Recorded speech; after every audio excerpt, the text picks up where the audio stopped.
Welcome to 7 Pot Club. I'm Rob. I grow hot peppers. It's a rainy day here in Minneapolis, so we're going to stay inside and show you how to make an intensely hot and fantastically festive hot pepper paste. We call it a paste rather than a sauce because of its thicker consistency.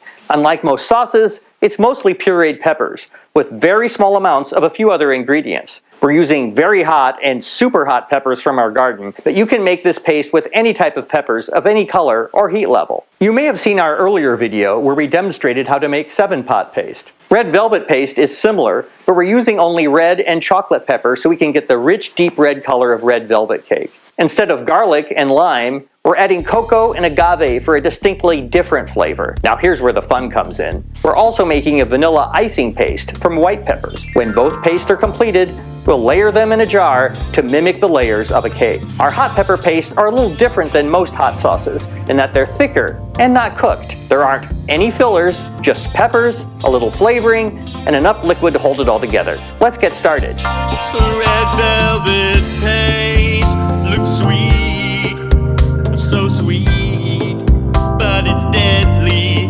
Red velvet paste looks sweet enough to eat. With a spoon, but it's slow. Red velvet paste is for players, made of layers of hot peppers. Red velvet paste delivers up the heat. The red velvet paste.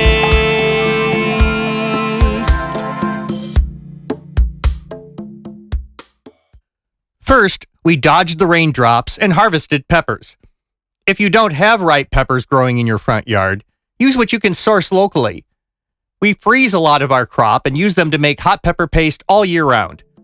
Here are the white, actually beige peppers for the vanilla icing, and the red, caramel, and chocolate peppers for the red velvet. Although darker peppers do have a richer flavor, caramel and chocolate refer to the color and not the taste. The peppers we're using today include 7-Pot White, Habanero Ivory, Minnesota State Fair Blue Ribbon winning Jellybean Habanero, Trinidad Scorpion Moruga Red, King Naga, Carolina Reaper, 7-Pot Bubblegum Chocolate, Chocolate Reaper, and Trinidad Scorpion Moruga Caramel. Here are all the ingredients we're using today. You may have never used vanilla and cocoa in a hot sauce, but trust us, the flavors work great. Now, the equipment and supplies. Pretty basic stuff. Gloves are important to protect your hands from the burn. We found these 2-ounce jars on Amazon, and we'll include a link in the description. We designed and printed the labels, which we'll attach with a glue stick. You could use a blender instead of a food processor. Almost forgot the mask and goggles. These are essential unless you really enjoy watery eyes, runny nose, coughing, and sneezing. Time to make the vanilla icing paste. First, we prepare the peppers.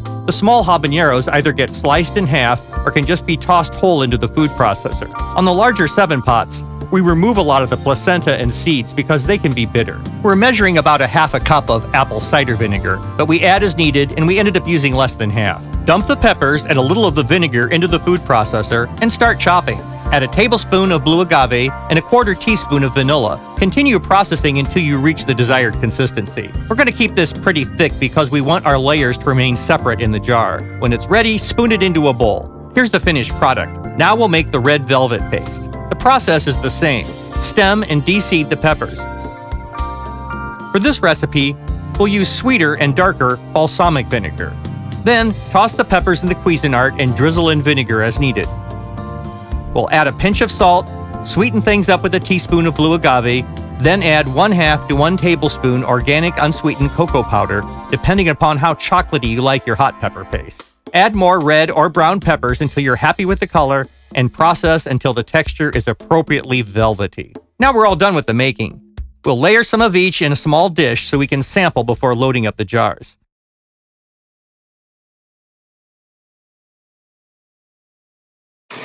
Okay, now for a little taste test. Get just the white. Sweet and really hot. Now, let's dig down to the red velvet.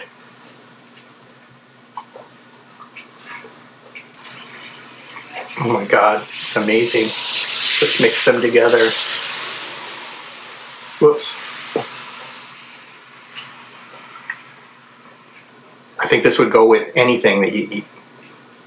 I put on my brave face as usual, but both pastes are seriously volcanic, and I'm not ashamed to admit I had to take a short break to recover before we could resume filming.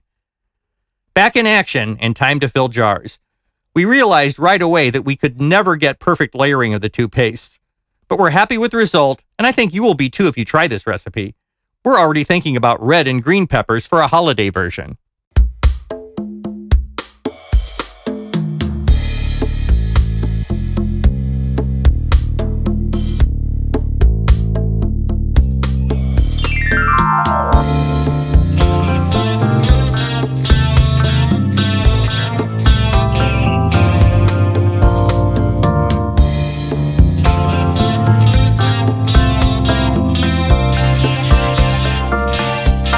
Red velvet paste looks sweet, so sweet, but it's deadly. Red velvet paste looks sweet enough to eat. With a spoon, but you swoon. Red velvet paste looks so festive. Its appearance is deceptive. Red velvet paste adds beauty to the beast. The red velvet paste.